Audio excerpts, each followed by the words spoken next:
Chaque fois que la fille arrive au supermarché, elle ouvre rapidement l'ancien congélateur numéro 5, puis prend une boîte de yaourt à la pêche dans la 4e rangée. Cependant, cette fois, une note était collée sur la boîte, « Bois-moi vite ». À ce moment-là, l'officier surveillait chacun de ses gestes. Kelly reconnut immédiatement l'écriture familière sur la note. C'était celle de son père, et il était actuellement recherché par les autorités. Alors, Kelly avala d'un trait toute la boîte de yaourt. Personne ne pouvait prédire ce qui allait se passer ensuite. Après le départ de Kelly en voiture, le policier en surveillance signala l'incident à ses supérieurs. Les choses devinrent encore plus étranges. Lorsque l'inspecteur arrivé trouva la boîte de yaourt jetée par Kelly dans la poubelle, il étendit son doigt du milieu et l'utilisa directement pour gratter le reste de yaourt et le goûter. Ce geste apparemment insignifiant lui coûta finalement très cher. Dans le même temps, peu après avoir bu le yaourt, Kelly ressentit une forte nausée, se tenant le ventre. Elle courut vers les toilettes pour femmes. C'est alors que le père de Kelly apparut.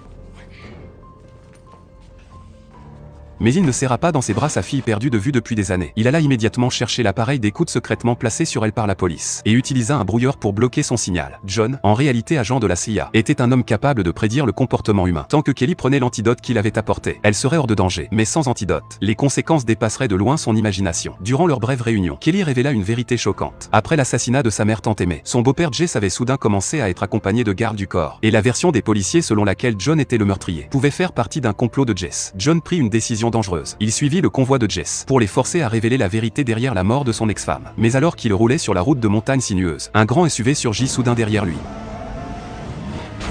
Bien que John ait évité le premier impact, l'assassin le heurta à nouveau, visiblement déterminé à l'éliminer. Alors que le véhicule se rapprochait progressivement du bord de la falaise et qu'il semblait n'y avoir plus d'issue, la voiture fut broyée par les coups. Cependant, le tueur prudent avait aussi lancé une grenade puissante. Par précaution, ce n'est qu'après que la voiture fut engloutie par les flammes que l'agresseur partit, confiant. Mais à la grande stupeur de tous, John sortit vivant de la pente en contrebas.